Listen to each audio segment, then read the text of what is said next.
Diego Cazani.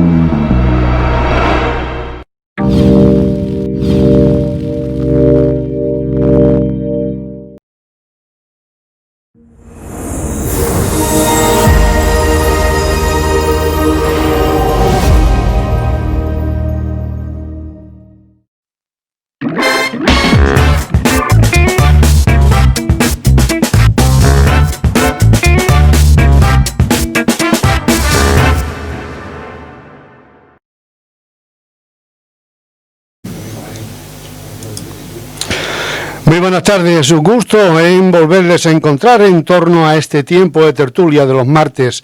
Sean todos bienvenidos.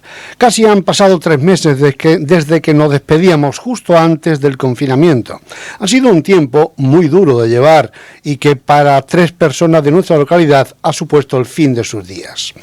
Por lo demás, Castro ha sido uno de los municipios de la provincia donde esta pandemia ha actuado de una manera bastante suave y con un foco muy concentrado de casos. Los castreños, en su mayoría, hemos actuado de manera responsable, acatando las normas que se habían dictado. Como en toda España, hemos aprendido a ver pasar la vida desde los balcones. La familia se ha reencontrado.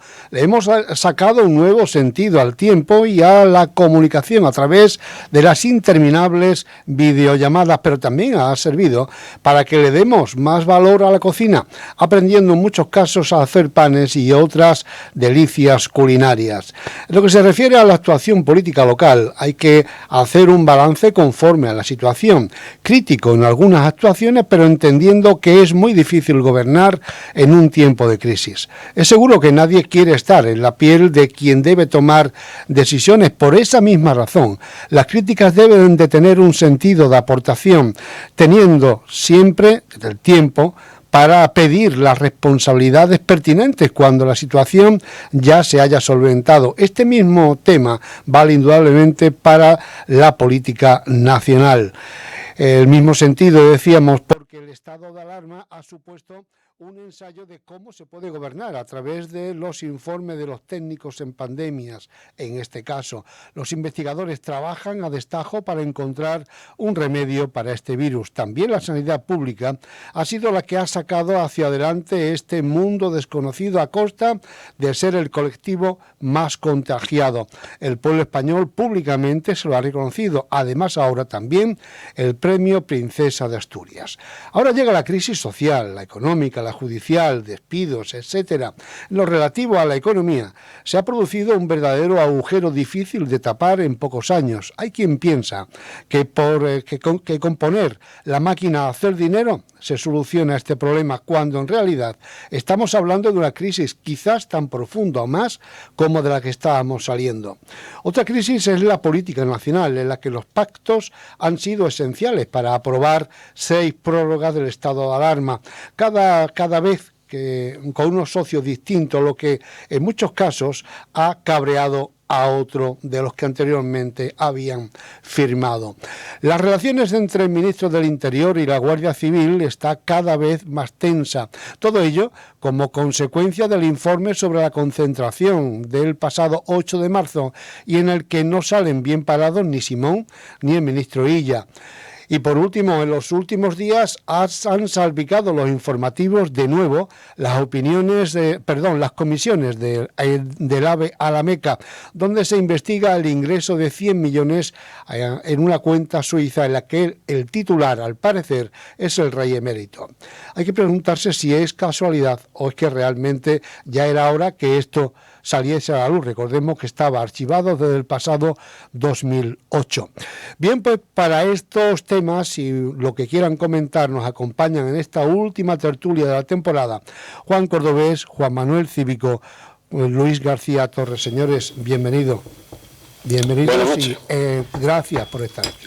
Buenas tardes a todos. Muy buenas tardes. Bueno, pues yo, como tú has estado apuntando, te cedo te cedo la dirección de la mesa, pero de todas formas vamos a empezar comentando estos meses que hemos pasado, donde desgraciadamente como cunden ahora, veíamos a los chinos con las mascaritas y decíamos, los pobreticos míos, eso cómo van, cómo lo pueden soportar, aunque ya antes de esto sí veíamos que por la contaminación que allí tenían, por ejemplo en grandes ciudades como China y eso, ya estaban acostumbrados a llevar este tipo de artilugios. Pero mira, pues nos ha llegado a nosotros también y estamos comprobando lo que estas personas pues estaban soportando con las mascarillas, porque aquí veíamos alguna persona de estas que tienen el asma o alergia y eso, pero bueno, pues eran cosas puntuales y unas fechas puntuales, pero estos 3 meses que hemos estado y además en muchos casos sin poder ver a los familiares y eso, pues ha sido bastante duro. Sí tenemos que ver que, por ejemplo, como lo que pasa en política, ¿no? La oposición critica al gobierno, el gobierno critica a la oposición, y que si llegó tarde, que si no llegó tarde. La verdad es que siempre nos han estado vendiendo que otros países que llegaron a la democracia antes, incluso los pueblos estaban más preparados, y me da la sensación de que realmente no es así. Y yo creo que el pueblo español se ha comportado como mínimo como el mejor, que yo creo que es un poquito superior. Incluso con esta de la desescalada también se ha criticado mucho, y estamos viendo ahora que críticas que vinieron incluso de otros países a resulta de que estamos viendo que resulta que se han equivocado y están dando un pasito atrás. Yo recuerdo, para poner más lejos, cuando este gobierno anunció que se le iba la cuarentena para los que vinieran aquí, pues algunos se levantaron, incluso en el caso de Francia que tomó medidas de represalia, etcétera, etcétera, y ahora estamos viendo cómo ha habido allí repuntes y están precisamente tomando estas iniciativas que resulta de que anunció este gobierno y que después, pues gracias a algunos, a cómo ha llevado aquí la cosa, con los fallos que ha tenido, por supuesto, pero resulta de que de momento no se han puesto en práctica. Simplemente anunció sí, por si hiciera falta. Le llovieron las guantadas de todos sitios y resulta de que parece ser que iban un poquito bien acertados. Te ha cedido la palabra a ti, así que para que diría después porque no estaba los sucesivos puntos. Como yo me sumo a tu primera parte de la intervención en cuanto al tiempo que hemos pasado, cómo lo hemos pasado, y en fin, y me parece que todavía nos queda mucho por andar, pues ya que entre en faena el hombre de los apuntes, porque yo no me atreví a tocar el... No, yo era simplemente por llevar un orden y no ir saltando de una cosa a otra sin sentido. En primer lugar, dirigirnos a todas las personas que nos están viendo a través de Telecastro y escuchando a través de Radio Castro, y dirigir nuestro pesar a todas aquellas personas que han tenido la desgracia de perder a algún familiar o amigo. Esta crisis que hemos pasado, pues estamos pasando, es algo desconocido, donde se necesitaba de mucha mesura. Creo que es lo que estamos viendo por parte de la mayoría de la sociedad española, a pesar de que al gobierno se le llueven las críticas, como decía Luis también, pues por derecha, en fin, por arriba, por abajo, por tierra, mar y aire. Creo que la mesura del gobierno está demostrada en una situación de tanta incertidumbre como la que nos está azotando. A posteriori todo el mundo acierta, ¿no? Es decir, como decía alguien por ahí, los lunes todo el mundo acierta la quiniela. Lo difícil es precisamente ante una situación de una pandemia como esta, con orígenes tan desconocidos y con un virus del cual se desconoce tantísimo, pues poder tomar decisiones ciertas y con acierto desde un primer momento, pues se antoja harto difícil. Yo entiendo que la sociedad está mucho más allá hoy, quizás que el ejemplo que nos están dando a través de lo que vemos por los informativos y demás, de parte de la política española. Creo que la sociedad en general se está portando excelentemente bien, independientemente de que haya grupos que, bueno, pues siempre rayan un poco a un nivel distinto, pero sí, yo creo que en este momento estamos en un momento en el que lo que nos ha venido encima pues está rompiendo todos los esquemas, ha roto pues todos los planes de gobierno que pudiera tener previsto este gobierno reciente que tenemos nuevo en España, y creo que bueno, pues poco a poco iremos saliendo si la desescalada pues da buenos resultados, como todo lo que se ha venido haciendo a lo largo del tiempo que venimos padeciendo todo esto. Y vamos a ver un poco, pues, si en el otoño pues no tenemos la desgracia de que se produzca, como por ahí hay alguien también que anuncia, algún repunte que podría traer consecuencias muchísimo peores que las que hemos visto hasta ahora mismo, ¿no? Por tanto, pues prudencia, recomendar a todas las personas que nos están escuchando, pues que la prudencia en este caso pues es vital, mantener la distancia social es importante, en fin, y cuidarse de que estas cosas, pues por el bien de uno y por el bien de todas las personas que nos rodean, pues las podamos controlar y sea algo que podamos contar como algo pasado dentro de poco tiempo. Bueno, pues por mi parte yo no voy a... Me sumo a lo que habéis dicho los dos, no voy otra vez a reiterarlo porque lógicamente poco más se puede decir sobre lo que es el tema de la pandemia y mucho menos yo que no tengo ni chorra idea de lo que eso es un virus, de cómo es la epidemiología esta que nos ha entrado ahora en este país, y lo que sí sabemos son los resultados que hasta ahora hemos tenido, ¿no? Que en fin, no son nada halagüeños, porque si los comparamos con lo que otros países llevan andando hasta este momento, pues la verdad es que no son para tirar cohetes, sin que sea la culpa de nadie, simplemente del virus. Cuando una persona se infecta, cuando una persona se muere por el virus, el culpable es el virus. O sea, no vayamos tampoco a echarle culpa a quien no lo tiene. Otra cosa es las iniciativas, las actitudes y los comportamientos de cada uno de los que tienen la responsabilidad de tomar decisiones. Yo la verdad es que, como en fin, cualquiera de vosotros, como no he tenido tampoco muchísimo que hacer, porque nos han quitado la poquita libertad que teníamos los viejos, que es la de salir todos los días donde queríamos, por nuestro bien, lógicamente, pues he seguido con la máxima atención todo el transcurso de esta pandemia, de estos casi 3 meses o 3 meses ya de confinamiento, ¿no?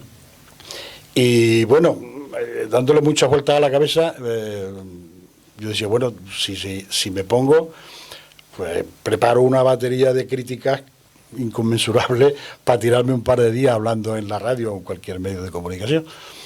Pero viendo también cuál es la situación y como si analizamos un poquito cómo está desembocando todo este tema desde el punto de vista político, y lo que a mí más me preocupa desde el punto de vista de cómo la sociedad puede admitir esta polarización que se está creando en nuestro país desde el punto de vista de que los buenos están en un lado y los malos están en otro, y eso no significa que haya en este lado bueno y en este lado malo, porque si lo dice este, los malos están aquí, si lo dice este, los malos están aquí, por lo tanto. Pero sí es verdad que estamos llegando a una polarización que desde mi punto de vista no es deseable, ¿no? Yo os voy a decir una cosa, porque como decía Luis, que esta es la última tertulia de la temporada. Sí, de esta temporada por lo menos. De la temporada, ¿eh? De la temporada, bien. Voy a decir una cosa porque creo que me voy a sentir bien diciéndola, ¿no? Yo ya tengo unos añillos y, en fin, he visto casi lo que habéis visto vosotros y un poquito más, de los que sois más jóvenes. Y a esta situación que estamos llegando yo no había llegado nunca, de verdad, desde el punto de vista personal, ¿eh?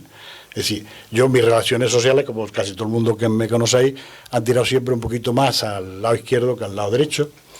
Y bueno, en estos momentos, cuando llega el momento de reflexionar y hacer críticas que uno cree que debe hacerlas, pues resulta de que como critiques a lo que son o han sido y siguen siendo los tuyos, pues eres tachado de facha como mínimo, sino con un poquito de maldad, de fascista puro y duro.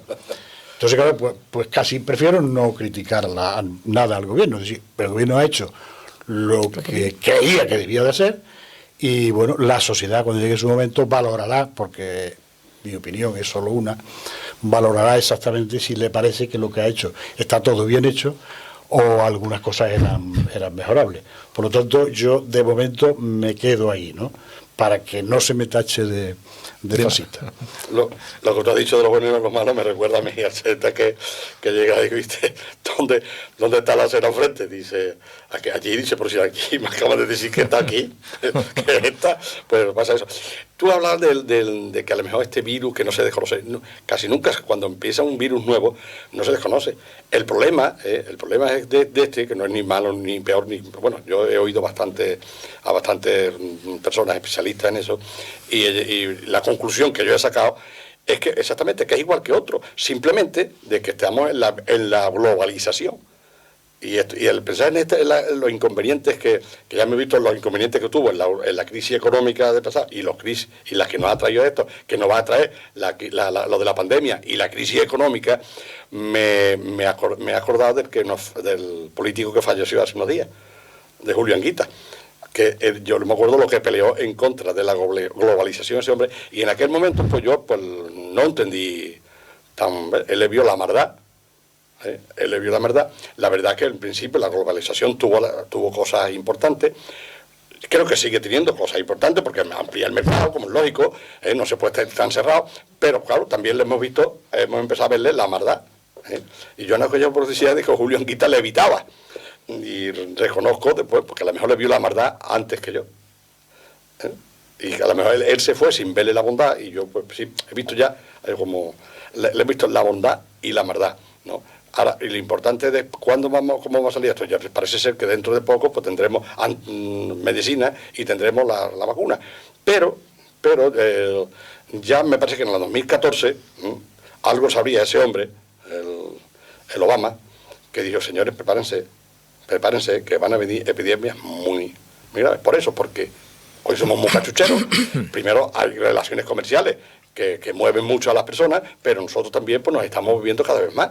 Porque antes rara es la persona, por ejemplo, el español que salía de España, que si la Málaga, que si la islita y poco más. Pero hoy son miles y miles los que van a sitios muy exóticos, desde el punto de vista nuestro. Y claro, pues ese movimiento pues trae lo que trae. Que en un momento dado, pues antes tardaban años en llegar, hubiese tardado años en llegar aquí cualquier epidemia de esa, y hoy en 10 días pues las tienes aquí.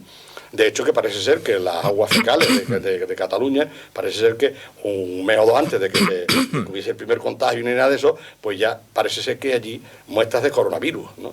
Y bueno, pues yo lo que creo que es que la sociedad, y sobre todo los que mandan, deben de tomar nota y prestarle más caso a este tipo de previsión, yo diría.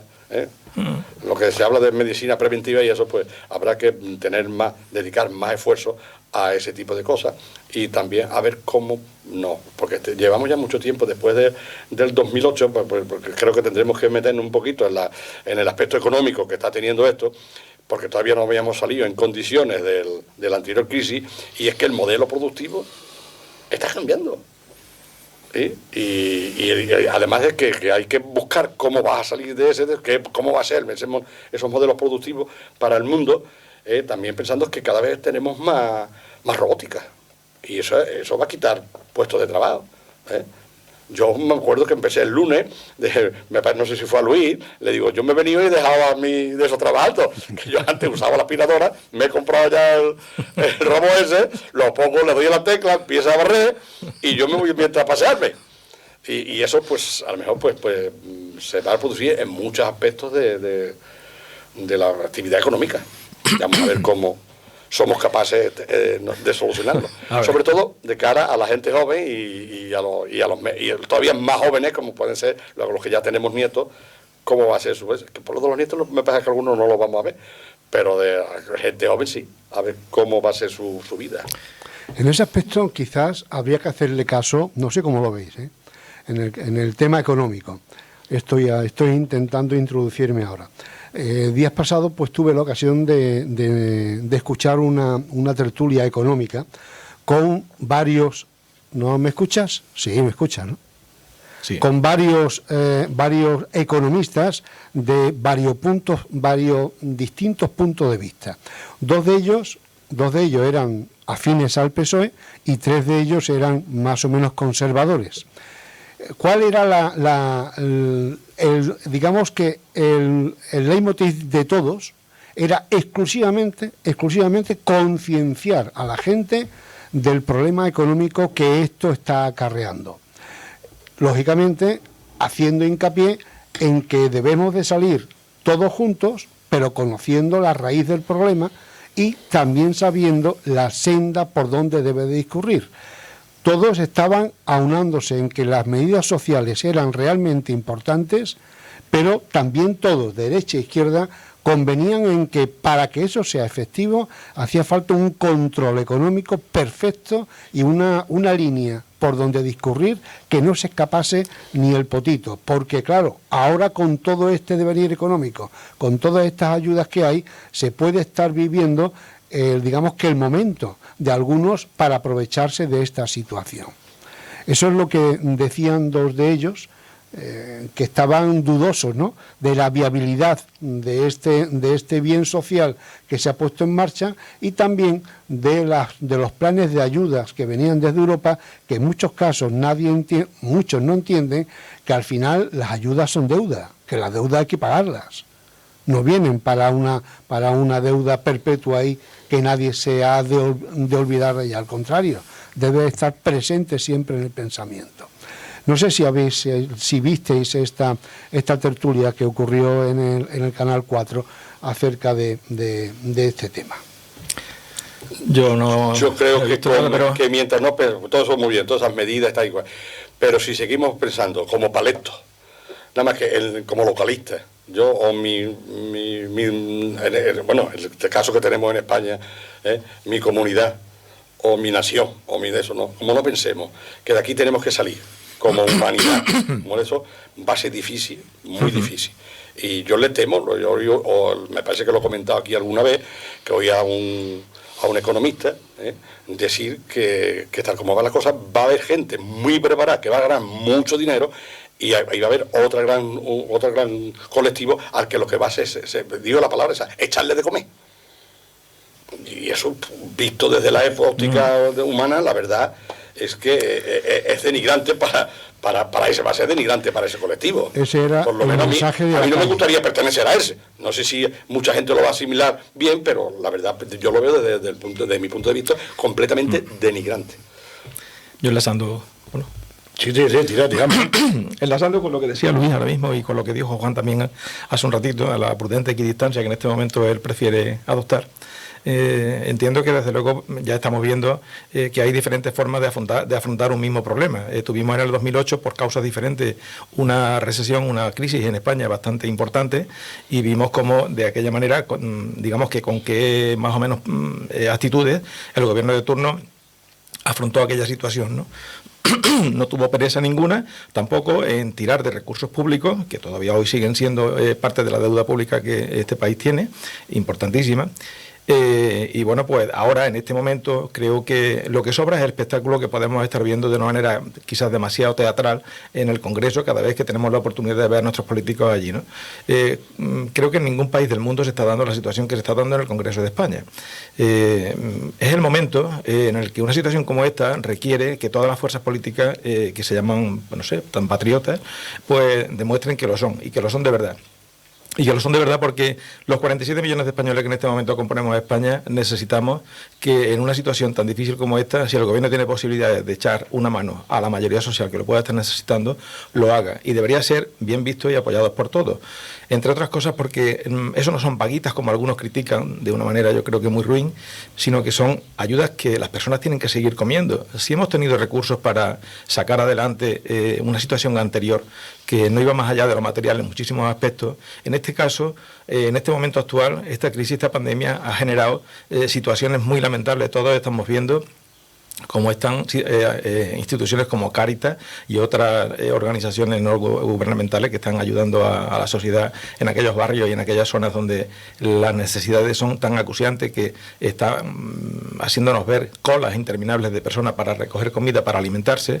Entonces, quiero decir que eso que parecía algo que nosotros no íbamos a ver nunca en esta zona tan desarrollada en la que vivimos, pues a mí me retrotrae quizás, aunque no lo haya vivido, pero lo he escuchado por los mayores, aquella época del 45, cuando las colas de racionamiento en España. En aquel momento no había un colchón económico que pudiera permitir a lo mejor afrontar una situación como ahora sí lo hay.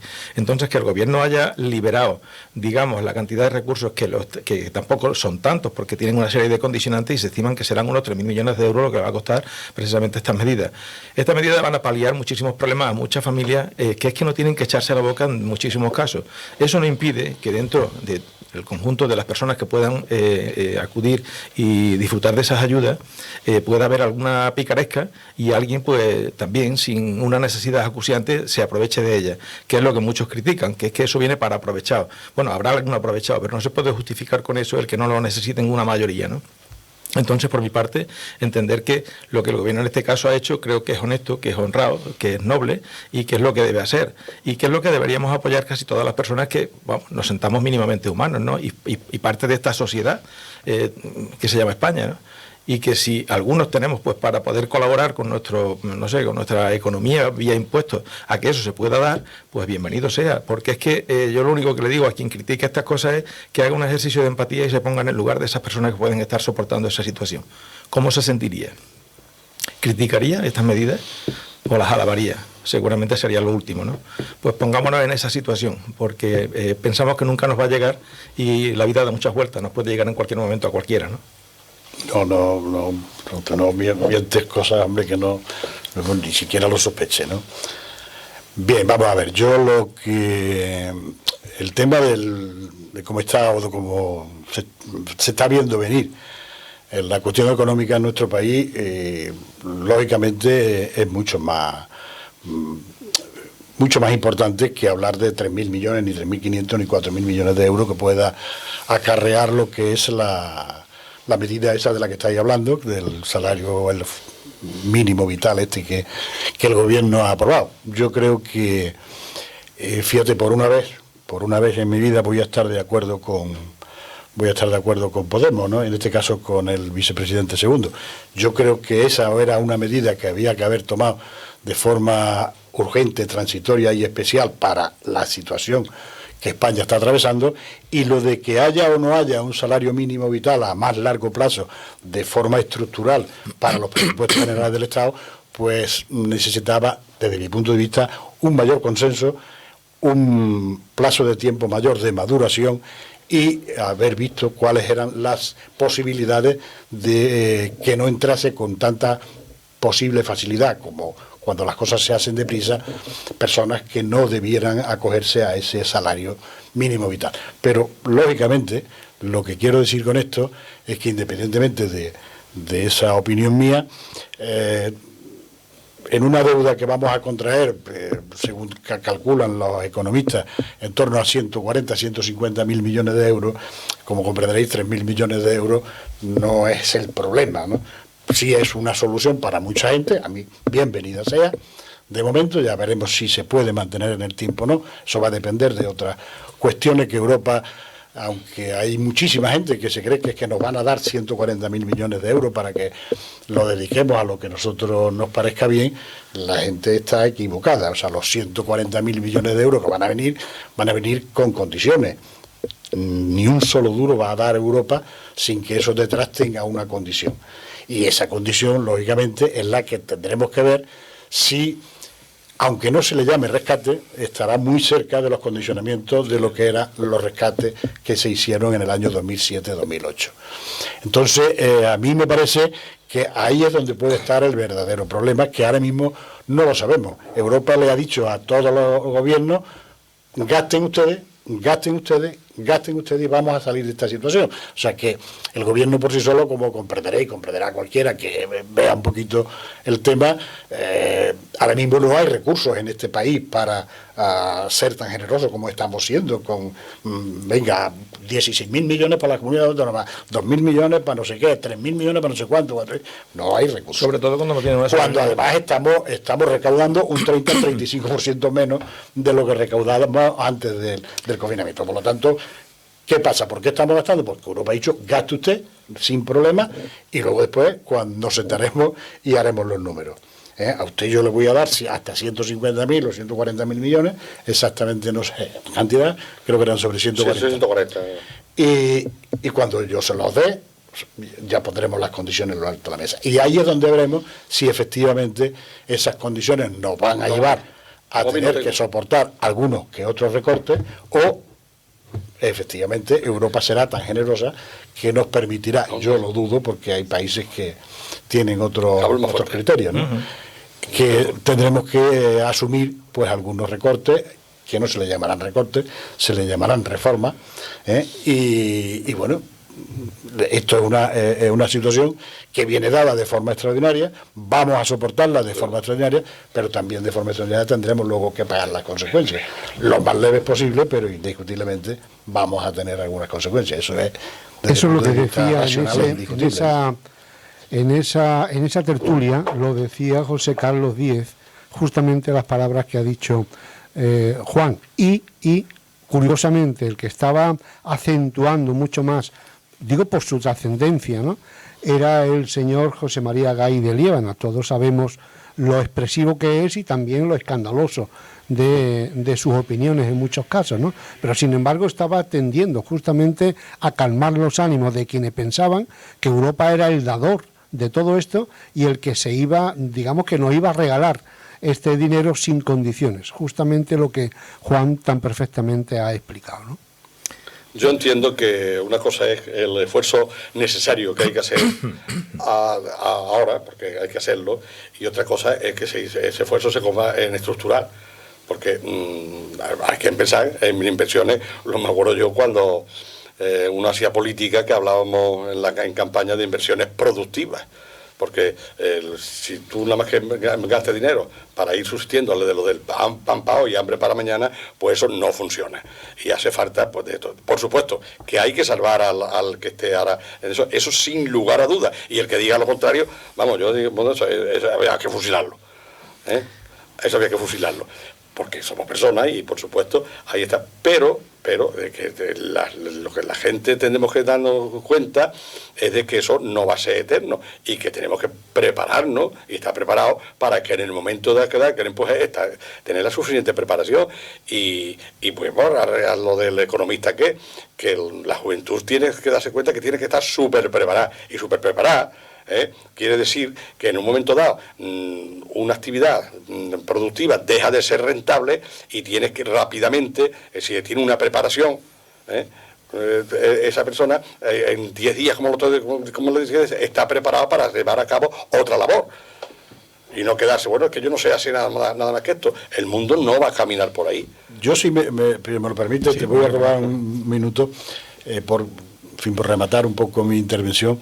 A pesar de todo, cuando oíamos anteriormente a la aprobación del ingreso mínimo vital, los titulares daba la impresión, al menos a mí me la daba, aunque lo que pasa es que un hombre ya ha visto algunas cosillas y sabía que no era eso así, pero la impresión que daba a cualquiera que lo viera era de que mañana por la mañana, pues dice, tío, yo gano 300, mis ganas 300 son 600, como puedo llegar hasta 1015 porque estamos en mi casa 4, pues mañana voy a recibir 1015 euros, ¿no? Yo sabía que eso no era así. Digo, cuando venga el desarrollo y veamos la letra pequeña, ya veremos a ver. Bien, el gobierno ha dicho al final que casi de forma automática, o casi de oficio, pues va a llegar a, no sé si 120.000 o 100 y pico mil hogares, ¿no? Pero que la idea era que alcanzara hasta unos 800 y pico mil hogares, unos 3 millones o 2 millones y pico de personas, ¿no? De personas. Bien, yo tuve la curiosidad de meterme ayer en el simulador que ya tiene creado la Seguridad Social para poder acceder a solicitar ese ingreso mínimo vital, y me gustaría que hicierais un minuto de tiempo y os metierais en la página e intentarais hacer... decir, yo tengo esta situación, denme usted los dineros. Y creo que los 3.000 millones van a sobrar dinero.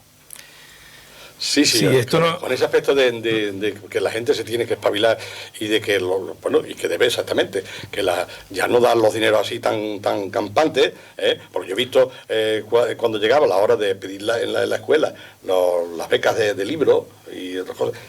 Y yo sabía, por ejemplo, llegabas tú a pedirla y yo, porque al vendían eran muy chiquititos, sabíamos eso, yo sabía que tú estabas trabajando de albañil, por el ejemplo, y que habías cogido hasta 10 millones de pesetas en aceite y pedías libros. te daban la bequita del libro. Yo también recuerdo yo que a mí me ha pasado, yo me lo he pensado una vez. Yo estaba, estando yo en Huelva, que estaba dando primero, segundo, la verdad que me digo, coño, y cuando estaba ya estancado en eso, tuve 4 años, hice primero, segundo, y a vuelta para el primero, segundo. Y digo, la verdad es que a mí no me gustaba, porque resulta de que cuando el alumno empezaba, yo tenía esa cosa, ¿no? Que cuando el alumno iba a empezar ya a trabajar más seriamente, pues se lo llevaba a otro. Y yo vuelta a empezar. Y yo pensaba, digo, bueno, si yo me voy allí con mi mujer de esto, hacemos las poquitas aceitunas, después que si el paro, que si con no sé cuánto, y ahí entra a mi casa más dinero, ¿qué hago? Por supuesto, seguir de maestro, ¿no? Como es lógico, ¿no? Todo comprobado. Pero que llega un momento dado, en lo que tú dices, en lo que tú habías dicho, me da 1.500, me da 1.500, si llevo a los 1.000, ¡hala! No son las cosas. Anchas Castilla. No son las cosas. Por eso digo que no merece tanta crítica esa medida como la ha tenido, porque ha sido bastante infundada. No mete a todo el mundo, exactamente. Ha sido bastante infundada. No, de todas maneras... Perdona, no porque no... Es que... quizás la crítica, o alguna de la crítica, pero la política no tiene sentido ni escucharla siquiera, porque eso es lógico. Si la hubiese hecho el otro, la crítica hubiera venido por el otro lado. Ahí no hay. Yo me refiero a la crítica que se le puede hacer desde el punto de vista de la sociedad, porque es que daba la impresión de que era regalar el dinero. Esa era la impresión. El titular era muy fácil, muy sencillo. Pero ese es el imaginario que pero ese era el mensaje que se lanzaba. No tan así. Yo no lo he entendido nunca así, porque los condicionantes estaban puestos desde un principio. Hubo gente que se lo creyó. Lo vas a ver en tu propio entorno cuando alguien que lo necesite o que crea que lo necesita y que se meta para solicitarlo y se lo deniegue. Claro. Entonces van a venir los cabreos. O sea, que se lo van a denegar a muchísimos. De todas maneras, en este país que siempre queremos ser como nuestros vecinos de Europa, pues no nos deberíamos escandalizar por esto, porque es que medidas como esta en otros países como Francia, Alemania y otros países del centro de Europa están vigentes desde hace muchísimos años y no pasa nada, entre otras cosas porque es una forma también de alguna manera de dinamizar la economía de mercado en la que vivimos, porque si tú tienes dinero puedes gastar y puedes consumir, si tú no tienes dinero ninguno, pues ni consumes ni dinamizas la economía. Por tanto, esto genera una economía circular que favorece, yo creo, de alguna manera pero Juan, nosotros no hemos llegado a esos niveles de esos países que tú estás diciendo, ¿eh? Bueno, vamos a ver, pero siempre lo ponemos por bandera, siempre nos queremos equiparar. No nos igualamos nunca, porque vemos que cuando lo del salario mínimo interprofesional se situó en 900 euros, pues aquí parece que iban a estallar todas las costuras del Estado. Y sin embargo, pues no han estallado todas las costuras del Estado. Y de hecho, pues, en fin, seguimos viendo como el salario mínimo sigue siendo una utopía para muchos que ni siquiera lo llevan a su casa mensualmente, ¿no? Por tanto, que sí que estas cosas, como dice Juan, igual de los 3.000 millones hasta sobran dinero. Pero es que, aunque no lo detallaran desde un principio, el problema está en que yo creo que hemos malentendido el mensaje. No digo porque quien lo haya lanzado con todas las intenciones de hacérnoslos creer erróneamente, pero en esta teatralización en la que vivimos de la política, quien promulga una medida de este tipo, en un principio no entra a lo mejor en los grandes detalles, que después Juan ha conocido a través de la entrada en ese simulador. Pero es que la oposición que tenemos frente, también sin conocer muchísimo contenido a lo mejor de esta medida, pues magnifica de una manera destructiva esa medida. Entonces no podemos estar en esa vorágine y en esa situación de confrontación permanente, porque es que situaciones como esta lo que necesitan es que unos y otros, los que pensemos en A y los que pensemos en B, arrimemos el hombro, empujemos todos en la misma dirección y tiempo habrá cuando esto se haya superado de hacer crítica de todo lo que haya que hacer y de ver quién acertó y quién se equivocó. Pero este momento creo que es el momento más inoportuno que podemos tener como país para que nos dediquemos a derrochar nuestra energía precisamente en esa confrontación estéril que estamos viendo, que yo creo que es el momento del positivismo, como decía Luis hace un rato. Y no es el momento que también posiblemente... Tampoco es lógico que si tú lanzas una medida que yo sé que es muy populista, lo lógico no te puede decir, me callo, te tengo que atacar. ¿Pero dónde está? Y de hecho, por ejemplo, aquí que hemos tenido todos somos lo que eso, el paro, el no sé qué, el PER, lo demás. ¿Qué es lo que ha pasado? Ha ido muy mal. Porque resulta de que en el momento dado que yo estoy en eso, al paro, al PER, lo que sea, mañana llega este hombre y me dice, lo iba a tener conmigo ahora 3 días, 4 días, le tengo que decir que no, porque después ¿qué es lo que ha pasado? Para recuperar otra vez la de esa. Pero Luis, vamos a ver. Juan comentaba ahora mismo hace un momento que el montante de la deuda que se podía generar la mejor de toda esta situación iba a rondar los 150.000 millones de euros o una cosa así. Una cifra magnífica, importantísima. Pero es que hace 8 años rescatar a la banca española en su conjunto, sí, al que lo necesitara, costó 65.000 millones de euros, 65.000 millones que no se han recuperado y que han servido para salvar unas economías de unas sociedades que estaban ahí y de unos ahorradores que también tenían sus depósitos puestos ahí.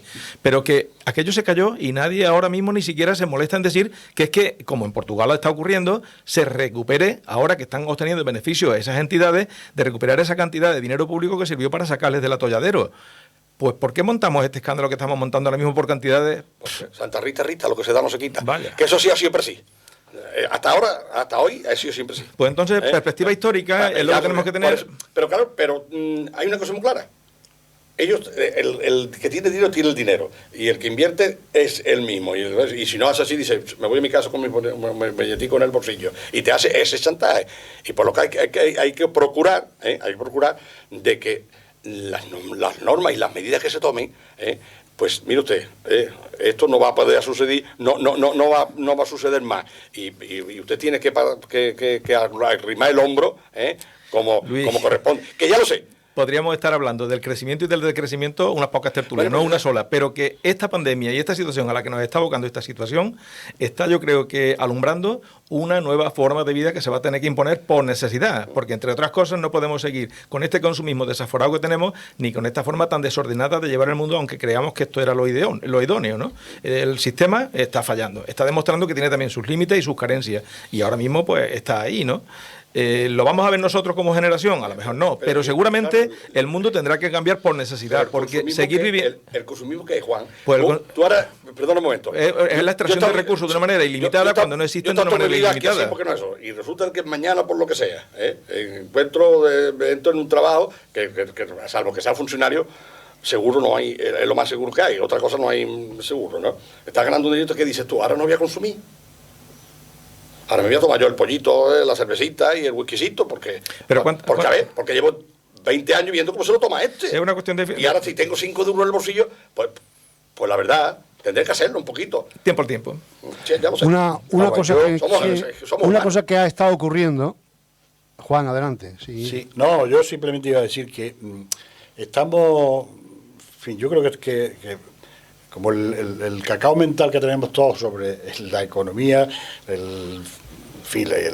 la cantidad de problemas sociales que se están viendo y que van a venir todavía más, las empresas cayendo, en fin, todo lo que sabemos, para que vamos a volver a repetirlo, y el efecto de la pandemia y estamos confinados. Yo creo que estamos ahí mezclando un patiburrillo y no nos aclaramos. La pandemia es la pandemia.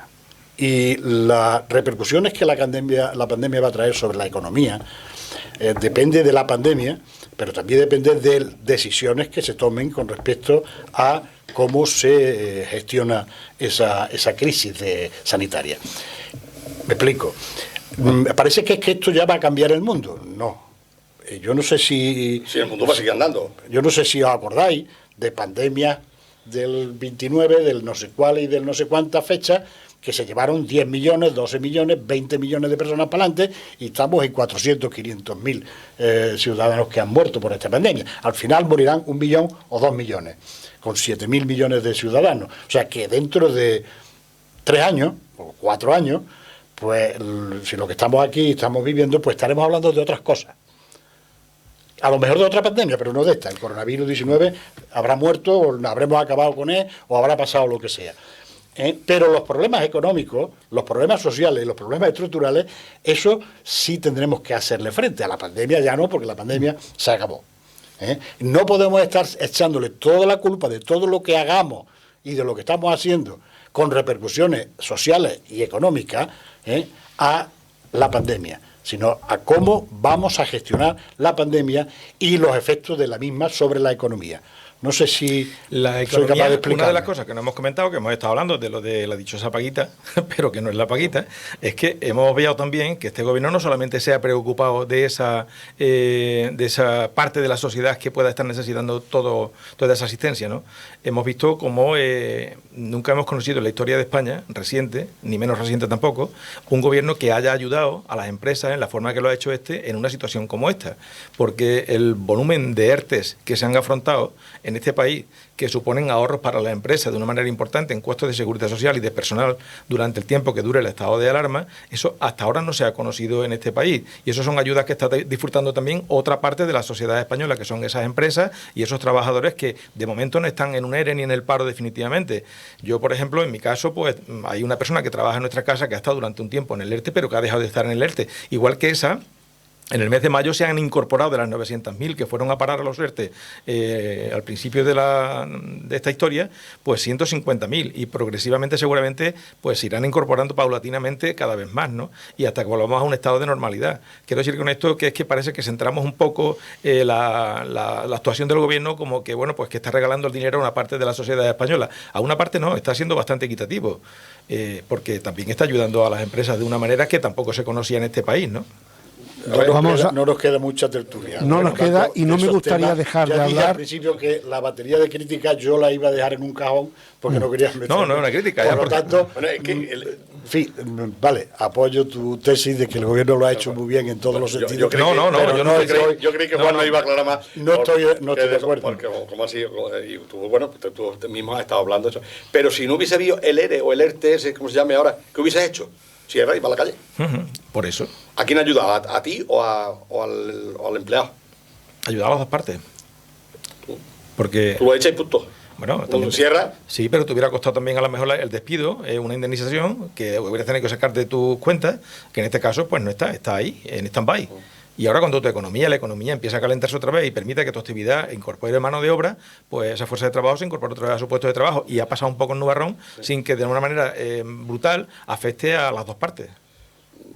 Creo que eso es equidad en una forma de actuar, que no es una crítica por mi parte ni una alabanza, simplemente es constatar una realidad. Si se podía ser así, perfecto, pero yo he visto mucho más dicho, dice, no, es que esto si no, cierro y me declaro insolvente y me pago a este y a al otro. Cerrará más tarde cuando saque. Una cosa que no me gustaría dejar atrás es el tema de la sanidad. En varias vertientes. Me explico.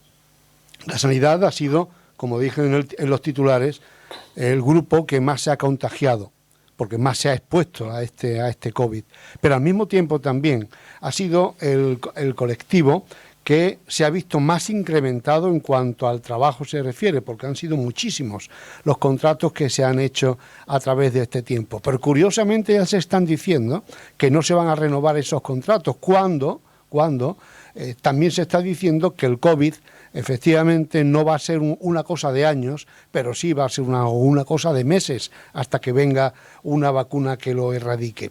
Dos cuestiones para el análisis antes de irnos. Una, ¿creéis que las comunidades autónomas han actuado con la sanidad como realmente se merece este colectivo que tanto ha luchado por erradicar esto? Y en segundo lugar, ¿el gobierno ha actuado conforme a las necesidades de las autonomías o ha ido por libre en este estado de alarma para luchar contra el COVID?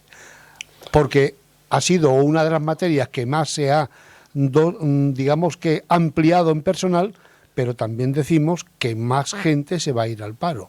Y eso lo está haciendo el estado de alarma, que está liderado por el gobierno socialista y el gobierno de Podemos. ¿Cómo lo veis?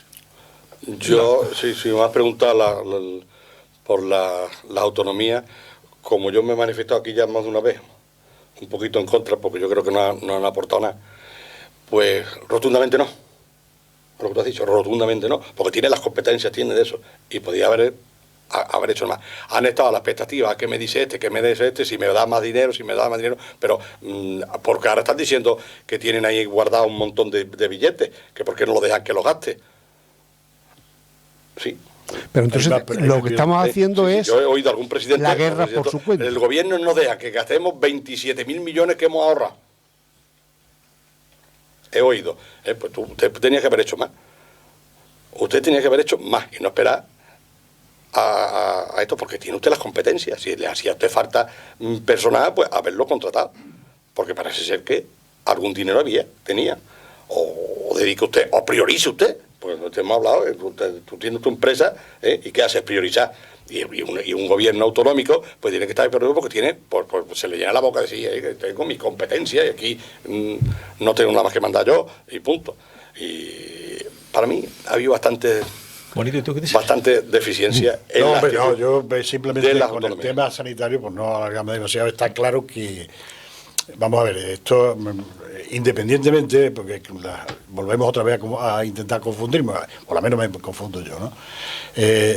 La sanidad tendría un ratio de personal que indiscutiblemente siempre hace falta. Si hablamos del colectivo de educación, hace falta maestro de escuela. Si hablamos del colectivo de bomberos, hace falta bomberos. Si hablamos con el colectivo de la policía, dice que hace falta policía. O sea, no hay ningún colectivo dentro de la administración española que diga que tiene personal suficiente para cumplir con su obligación. Ninguno. Ni uno. Y por supuesto la sanidad mucho menos, ¿no? Pero lógicamente, mal que bien, la sanidad estaba ofreciendo un servicio se nos llenaba de la boca de la mayor calidad de toda Europa, ¿no? Ha llegado este momento, lógicamente, como cuando, y voy a poner un símil que no tiene mucha, en fin, no se puede comparar muy bien, pero sirve. Cuando tú vas a empezar una obra, y empiezas con los cimientos, la estructura y todo el mogollón, pues tienes allí 14 o 15 personas. Cuando luego ya empiezas a rematar y entra pintor y carpintero, y no, pues quedan 2 albañiles. Bueno, pues esto, ¿qué es Cada fase, cada esto es prácticamente lo mismo. Señores, se han contratado 80.000, 200.000, 100.000, los que han hecho falta un poquito menos, siempre se contrata un poquito menos. Si lo que no vamos a hacer es mantener todos los albañiles cuando ya se acabe la obra, ¿no? Se acaba la obra, ya está el pintor y el tipo poniendo las cortinas y los 18 albañiles allí. Para mí usted, pues no, ahora mejor si falta 3, pues son 3. ¿Qué quiero decir con esto? Que ahora habrá que regularizar el personal necesario para la sanidad. Lógicamente, pues esas deficiencias que había antes de que empezara la pandemia, una vez visto que efectivamente ahí se necesitaba un mayor apoyo desde el punto de vista del personal, pues habrá que, en vez de despedir a los 80.000, pues no despedir nada más que a 40 y dejar a los otros 40 para reforzar lo que es la estructura sanitaria en este país. Pero, hombre, lo que no podemos es decir, es que han contratado 80 y van a despedir personal. Pues mire usted, bueno, y si han contratado a 200 limpiadores y ya no hay que limpiar, ¿qué hacemos? ¿Mantenemos los 200 limpiadores o esos no se merecen que los mantengan? No, yo hablaba más que nada por la aquí, externalización de los servicios. No quiere, yo pienso que si hemos aprendido algo de todo esto es que la sanidad pública ha sido el escudo protector ahora mismo en esta situación que estamos afrontando de todo el problema, porque la sanidad privada, que bueno, tanto se ha apostado por parte de algunos dirigentes por ella, de alguna manera debilitando a la pública, pues en esta situación yo la veo muy de perfil, es que casi ni se ve, ¿no? ¿Dónde acude todo el mundo? ¿Dónde está el problema? ¿Quién está atendiendo el problema principalmente de una manera casi al 100%? La sanidad pública. Por tanto, en una situación como esta, por supuesto, hacen falta recursos extras, ¿no? Y hay que aportarlos. Pero nunca debería estar en una situación en la que no sea capaz de afrontar una situación imprevista como esta, porque cuesta vidas humanas. Realmente. Y hay que priorizar en el gasto. Pero realmente y otra de las cosas que considero también y otra de las cosas que considero es que efectivamente es una profesión de riesgo en situaciones como esta, y creo que como mucha gente demanda, creo que es un colectivo que debería estar mejor atendido económicamente que lo ha estado hasta ahora mismo, ¿no? Muy bien, señores. Yo digo que en este caso parece ser que sanidad privada no había, porque estaba toda a disposición de ahora ve quién apuesta ¿no? Por privatizar la sanidad y por privatizar tantas cosas como se querían privatizar en este país. Y realmente, porque parece que es que lo público, ¿cuánto de sanidad privada hay? Realmente, porque va a la Cruz Roja de concierto, va allí va de la sanidad privada pública. Comen de la teta pública. Va al otro de la sanidad pública. Y comen de la teta pública. Pero bueno, señores, que vamos a finalizar. Se nos ha olvidado hablar de algo que hoy ha sido, digamos, que una parte polémica de la actualidad de Castro, y es el cambio del mercadillo. Ha habido, como en los toros, división de opiniones. Ha sido la última tertulia, como les decía al comienzo, la última tertulia de la temporada y también la última que se realiza a la limón desde estos estudios entre la radio y la televisión. Hay quien entiende que esta colaboración puede estar beneficiando a un canal privado, quizás por aquello de la publicidad, que por cierto no sale por la radio. cuando en realidad esta colaboración lleva existiendo desde muchísimos años antes de que muchos de los actuales dirigentes de este consistorio pensasen ni siquiera dedicarse a la política. Créanme que ha sido un lujo para este que les habla haber estado tantos años conociendo en los debates a tantas excelentes personas que a lo largo de estos años me han acompañado. Esto no quiere decir que la tertulia muera, ni mucho menos. En la próxima temporada, si nada lo impide, les volveremos a saludar, pero ahora desde los estudios de la televisión local. Pasen pues todos un buen verano y ojalá sin coronavirus. Señores compañeros, muchísimas gracias por todo este tiempo y por toda esta dedicación. Y a ustedes también gracias por su atención. Un placer, hasta siempre. Muchas gracias y buenas. Y a ver si nos vemos. Nos seguiremos viendo. Si no estamos muchochones ya. Sin virus. Sin virus.